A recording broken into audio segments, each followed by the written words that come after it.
Boa noite.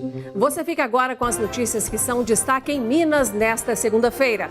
Governo fecha novo acordo com caminhoneiros. Postos de combustíveis começam a ser reabastecidos em BH e motoristas formam filas enormes. Transporte público volta a funcionar, mas governo de Minas e Prefeitura da capital estendem ponto facultativo até sexta-feira.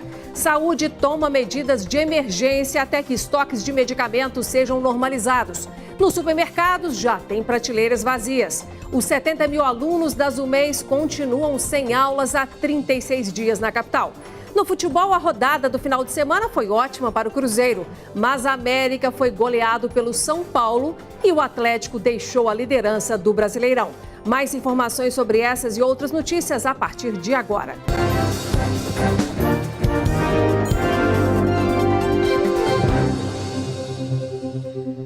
Consumidores correm aos postos de combustíveis de Belo Horizonte para abastecer carros após o fim da greve dos caminhoneiros. Ainda não chegou ao fim, mas está quase lá, né? Nós vamos saber como está a movimentação em um desses postos com o nosso repórter Diogo Ramalho, que está agora na Avenida Raja Gabalha, na região Centro-Sul. Boa noite, Diogo. Quantos postos já estão recebendo gasolina aqui na capital? Para você, Inácia, boa noite para todo mundo. Olha só, neste posto de combustível aqui na Avenida Raja Gabalha, foram entregues 30 mil litros de combustíveis de acordo com o gerente. Desses 30 mil, 20 mil são de gasolina comum, 5 de etanol e 5 mil de diesel. Um pouco de confusão aconteceu agora há pouco aqui. Sempre tem alguém tentando furar a fila, mas a Polícia Militar faz a segurança do local e consegue contornar tudo com calma. Os caminhões que transportaram os combustíveis também ainda estão aqui. A Polícia Civil fez a escolta e, de acordo com eles, sem nenhuma resistência dos grevistas que estão com os caminhões parados nas portas das refinarias. A fila de carros é quilométrica, mas de acordo com o gerente desse posto, vai dar sim para abastecer todos os veículos ainda na noite dessa segunda-feira. Inácia. Tá certo, Diogo. Obrigada pelas informações. Depois o Diogo volta com outros destaques de hoje. E nós acompanhamos o momento em que os motoristas começaram a formar fila neste posto onde o nosso repórter Diogo Ramalho está agora. Os motoristas chegaram por ali logo depois do almoço. A fila neste posto passou de 3 quilômetros. Até vendedor de galão tentava ganhar um dinheirinho extra. A Polícia Militar ficou por perto para evitar confusões. A um quarteirão dali, os consumidores lotavam outro posto na esperança de conseguir reabastecer. Por volta de 5 horas da tarde, a Polícia Federal chegou escoltando 2 caminhões-tanque. E atenção, viu? Porque a Minas Petro divulgou uma nota no final da tarde de hoje dizendo que abastecimento por galões está proibido nos postos conveniados, mesmo se os galões forem certificados pelo Inmetro. Os motoristas também enfrentam longas filas nos postos de Uberlândia, no Triângulo Mineiro. Fila enorme e alguns veículos empurrados completamente sem combustível. Taxistas conseguiram abastecer mais rápido. As filas foram diferenciadas. Tem prioridade, graças a Deus está chegando aqui. Alguns não tiveram a mesma sorte. Passaram a noite aqui implorando a compra de um pouco de combustível para poder trabalhar. A gente chegou aqui à meia-noite, agora que está chegando aqui perto do combustível para abastecer a moto. Mais de 150 carros na minha frente, para trás de mim já tinha mais de 300 carros já. Nos aeroportos também está faltando querosene de aviação. O aeroporto de Uberlândia, em Minas Gerais, está sem combustível. Além deste, outras cidades também enfrentam o mesmo problema, como São José dos Campos, em São Paulo, Ilhéus, na Bahia, Campina Grande e João Pessoa, na Paraíba, Juazeiro do Norte, no Ceará, Teresina, no Piauí e Aracaju, em Sergipe. A Infraero informa ainda que estes aeroportos estão abertos e têm condições de receber pousos e decolagens. Onde não há disponibilidade de abastecimento, as aeronaves que chegarem só poderão decolar se tiverem combustível suficiente para a próxima etapa de voo. A recomendação aos passageiros é procurar as companhias aéreas para saber a situação dos seus voos.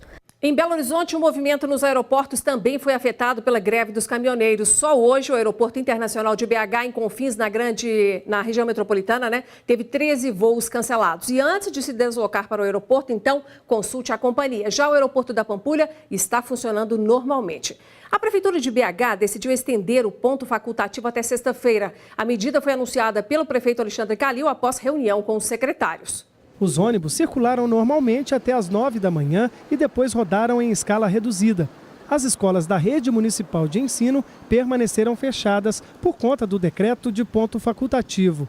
Os serviços médicos de urgência e emergência funcionaram com 100% do atendimento e os centros de saúde com metade dos funcionários. Quem precisou de uma UBS até estranhou o movimento. As cadeiras estão todas vazias, né? Isso é muito difícil se encontrar no posto de saúde, um posto vazio. Geralmente os postos estão lotados, às vezes você não encontra consulta. De acordo com a Secretaria de Saúde de BH, o setor está se mobilizando para manter os serviços, mesmo que de forma reduzida. Porém, planejando um dia de cada vez. Nós tivemos uma articulação importante com a Polícia Militar para garantir a chegada do oxigênio no nosso hospital Odilon Beres, nas nossas UPAs. A gente tem trabalhado também com o monitoramento dos insumos, dos medicamentos. Nesse momento, a gente não há essa falta. No fim da manhã, o prefeito de Belo Horizonte, Alexandre Calil, se reuniu com os secretários e decidiu não decretar situação de calamidade. Porém, informou que o ponto facultativo vai continuar. Nós resolvemos que o ponto facultativo será na terça e na quarta, quinta é feriado, sexta já seria ponto facultativo, segunda-feira nós voltamos às atividades normais. Ainda segundo o prefeito, os ônibus da capital vão circular normalmente e os serviços de limpeza urbana vão continuar atendendo a toda a cidade.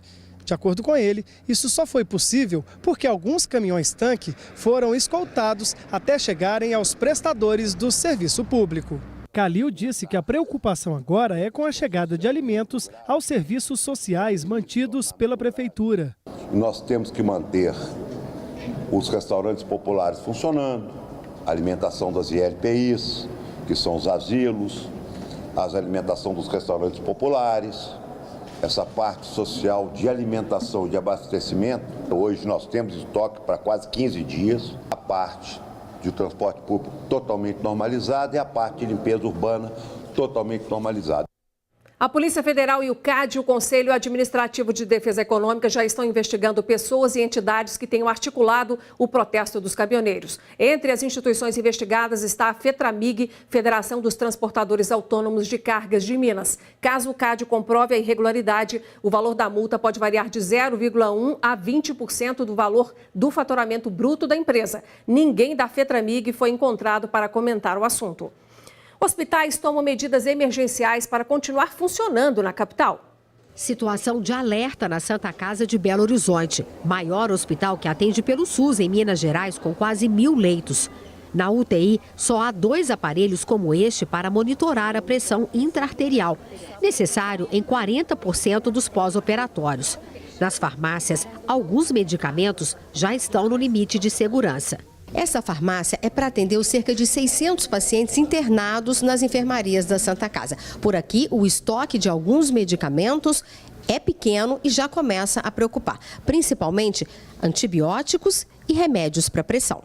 A Santa Casa só tem como garantir alimentação para os pacientes e roupas lavadas até quarta-feira. Suspendemos os nossos procedimentos eletivos e adiáveis, estamos dedicando 100% aos pacientes que são internados. Hoje, por volta de 800 pacientes estão internados na Santa Casa, para que a gente consiga manter a assistência com qualidade. No Hospital das Clínicas, atendimento só para os casos de urgência. Consultas, cirurgias eletivas e exames foram suspensos para racionalizar os insumos e garantir a assistência dos 500 pacientes internados. Na maternidade Sofia Feldman, a maior do país que atende pelo SUS, também há problemas de falta de insumos e medicamentos para fazer 35 partos por dia e manter os 40 leitos da UTI neonatal funcionando. Na lista, antibióticos, gaze, soro e até luvas. O material está preso nas rodovias sem ter como chegar à maternidade. Segundo a direção, só há como manter o atendimento até quarta-feira. A gente vai ter que, às vezes, interferir no atendimento.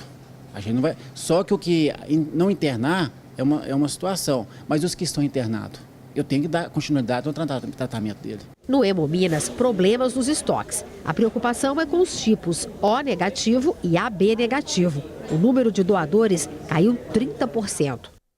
Confira agora outras notícias que são destaque em Minas nesta segunda-feira. Motoristas de vans escolares fizeram manifestações em vários pontos da capital e depois se concentraram na região central.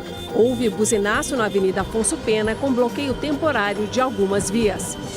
O Detran funcionou apenas parcialmente nesta segunda-feira. Apesar do decreto de ponto facultativo, os exames de direção que já estavam agendados foram mantidos. As provas de direção marcadas para esta terça-feira também serão realizadas. A feira de artesanato da Avenida Afonso Pena, na região central da capital, foi mantida nesse domingo. Apesar das dificuldades de mobilidade, centenas de consumidores passaram por lá. Alguns feirantes não apareceram, mas quem expôs os produtos garante que faturou.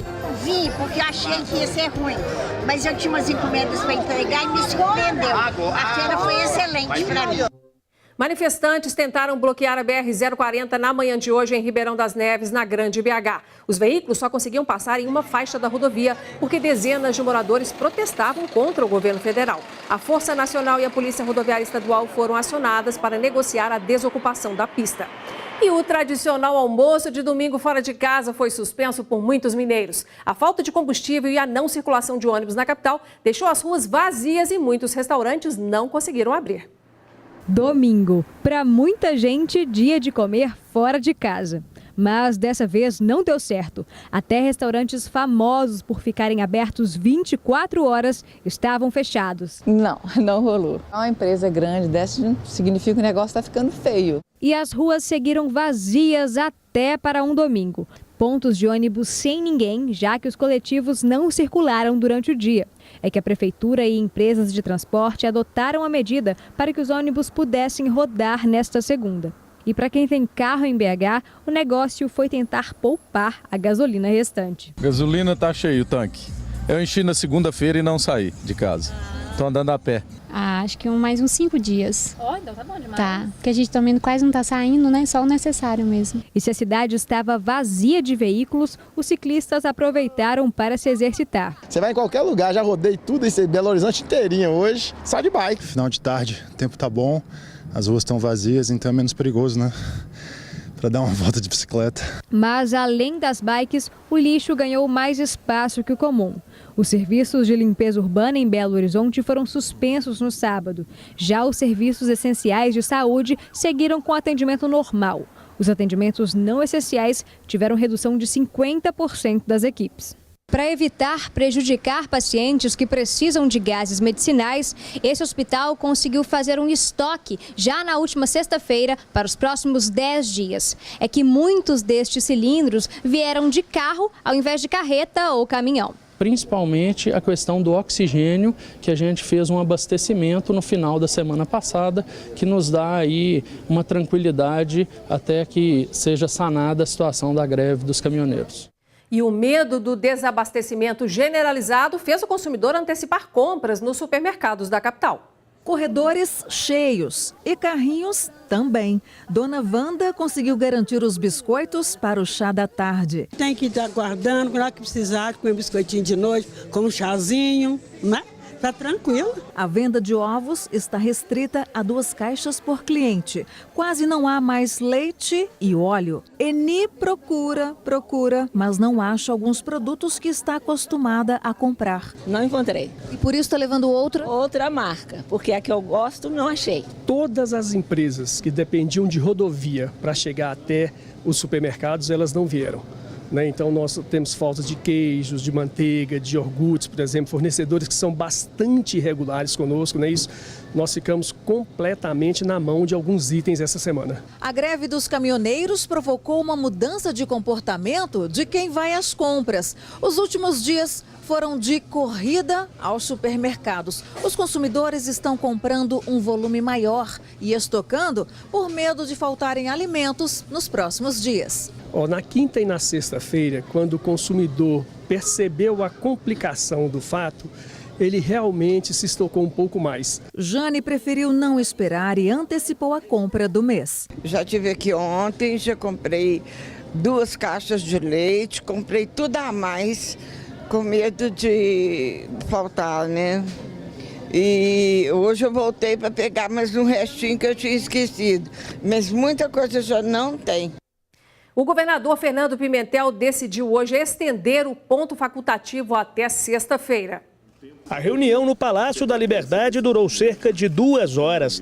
Enquanto Fernando Pimentel e integrantes do gabinete de crise estavam reunidos, caminhoneiros e populares iniciaram uma manifestação na porta do Palácio, na Praça da Liberdade.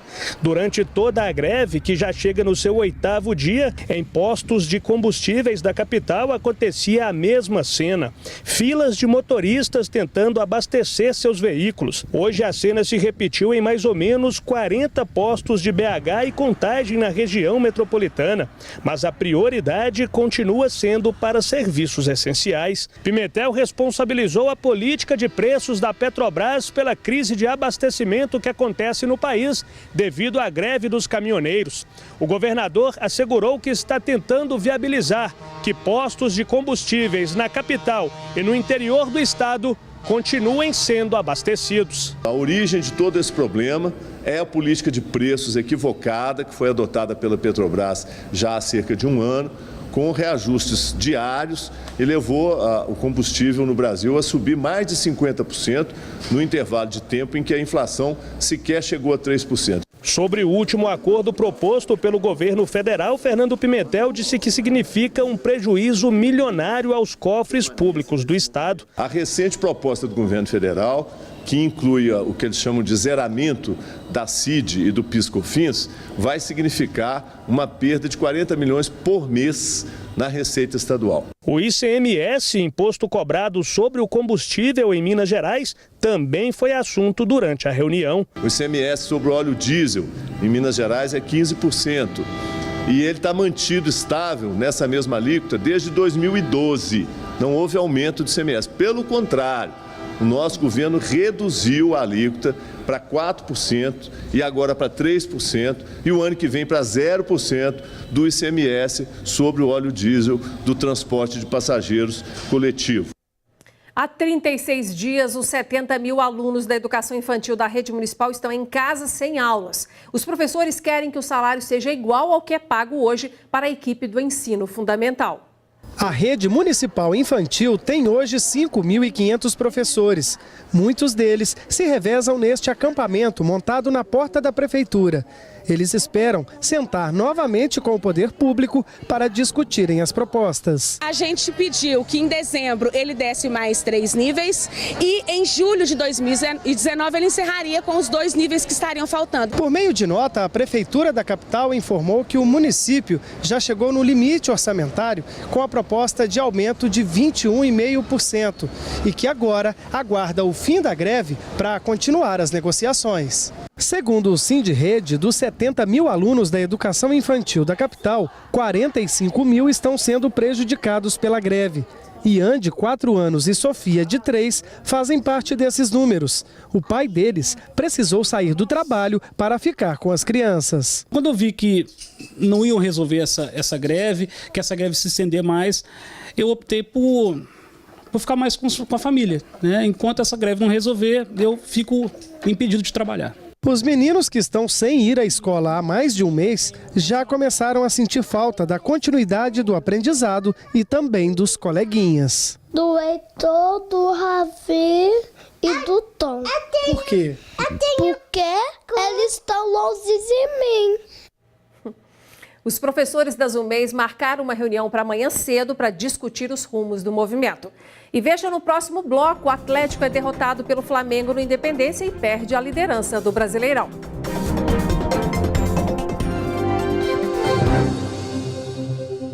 Nosso assunto agora é futebol. A rodada do final de semana não foi boa para o Atlético. O time alvinegro dominou o jogo, mas acabou derrotado pelo Flamengo. Atlético e Flamengo entraram em campo em busca da liderança do Brasileirão.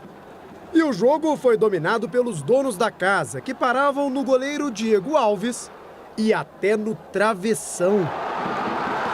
O Flamengo apostava nos contra-ataques Desta vez, Vinícius Júnior entrou cara a cara com Vitor, mas não aproveitou. No segundo tempo, a mesma história. Donos da casa em cima, mas agora faltava pontaria. E quando alguém acertava o alvo, lá estava o goleiro Diego Alves. Se lembram dos contra-ataques flamenguistas? Deu certo. A bola veio lá da defesa, o lateral Emerson bobeou e Vinícius Júnior aproveitou. Bola açucarada para Everton Ribeiro empurrar para o gol vazio. Flamengo 1-0. Em desvantagem no placar, o Atlético foi para o tudo ou nada. Até o goleiro foi para a área.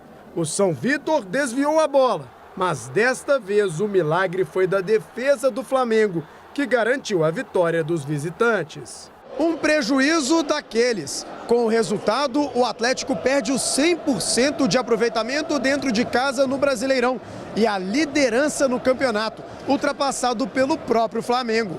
Então, é uma vitória muito importante, é um resultado muito bom para nós, mesmo a gente não tendo conseguido fazer o jogo que nós esperávamos. A gente sabe que a gente esteve muito mais próximo de vencer do que perder. Temos que tirar a lição, mas o saldo, o que fica é uma de cabeça erguida, porque tem muita água para rolar ainda no Campeonato Brasileiro. O América também perdeu no fim de semana por 3-1 para o São Paulo no Independência. Nosso repórter e comentarista André Salles já está conosco para comentar o resultado. André, o que você destaca nessa partida? Boa noite. Pois é, boa noite. Eu destaco, na verdade, o São Paulo, que vive um momento muito bom no Campeonato Brasileiro, é um dos poucos invictos, encostou ali no G4, perto da liderança, foi realmente melhor, a gente está vendo aí os gols, o América chegou até a empatar, tem um bom volume de jogo, mas predominou mesmo a melhor técnica dos jogadores do São Paulo. O Nenê acabou desequilibrando numa cobrança de falta, no pênalti, e aí deu São Paulo, acho que o resultado foi justo, a América perde, então, o 100% em casa. Tá certo. E o Cruzeiro, gente, foi o único time mineiro que venceu no final de semana pelo Campeonato Brasileiro. Ele ficou aí numa vitória de 1-0, magrinha contra o Santos, mas já mostra aí o crescimento do time celeste no Campeonato Brasileiro. O Bruno Silva, hein, André, ele honrou a aposta do técnico Mano Menezes. Finalmente, né, Inácio? Jogador com investimento muito alto, né? 5 milhões de reais. A gente tá vendo aí a linda jogada do Raniel, aí ele toca pro Robinho, é o que provoca o escanteio, e aí no escanteio o Raniel também desvia pro gol do Bruno Silva. Uma vitória importantíssima para o Cruzeiro, que tem uma sequência boa, viu? Acho que tirando o Palmeiras, que é o jogo de quarta-feira aqui no Mineirão, são adversários teoricamente tranquilos para o Cruzeiro tentar arrancar e encostar na ponta da tabela até a Copa do Mundo. Por hoje é isso. Obrigada, André. Muitas vezes é preciso ter coragem para mudar velhos hábitos e tomar uma nova atitude que vai gerar os resultados que você quer. É dia de Pachecão para você começar bem a semana. Meus queridos, é do nosso conhecimento que primeiro nós fazemos os nossos hábitos e depois nossos hábitos nos fazem. Como metas de médio e longo prazo se sustentam nos hábitos, quem quiser dominar suas possibilidades deve rever os seus hábitos e identificar o que dizem sobre si mesmo, já que para o bem ou para o mal, eles são nosso cartão de visita. O que precisamos saber é que os hábitos são material de construção dos projetos de médio e de longo prazo e que para mudarmos nossos hábitos não precisamos apenas de força de vontade, mas também desenvolver a automotivação, aprender com nossos erros e adaptar nossa rotina aos novos objetivos que estabelecemos. Você precisa saber que jamais se tornará quem sempre sonhou sem antes romper com aquela pessoa que você sempre foi. Então, não reclame, haja. Trocar queixas por ações multiplica nossas oportunidades. Muitos reclamam do que vai mal em suas vidas, mas nada fazem para resolver o problema. Se eliminarmos o lamento e as queixas, deixaremos de reagir negativamente para atuar de modo proativo, usando soluções reais para transformar as lamentações em possibilidades. Cada pessoa deve estabelecer um objetivo concreto na mente e lutar para não se deixar abater pelas dificuldades que possam surgir. É preciso ter a coragem de agir em vez de reagir. Falou legal? É isso aí, meu irmão. Eleições 2018. Dentro da sequência de entrevistas com os pré-candidatos ao governo de Minas, hoje receberíamos aqui no estúdio o senador Antônio Anastasia do PSDB, mas o senador foi chamado a Brasília para participar da reunião que votará hoje o projeto de lei que regulamenta o frete mínimo para os caminhoneiros. Como o prazo final acordado com os partidos para a realização dessas entrevistas é maio, não vamos entrevistar o pré-candidato Antônio Anastasia nesta primeira etapa da cobertura das eleições 2018. E você vai ver no próximo bloco, chegada de combustíveis em BH gera corrida aos postos para abastecimento.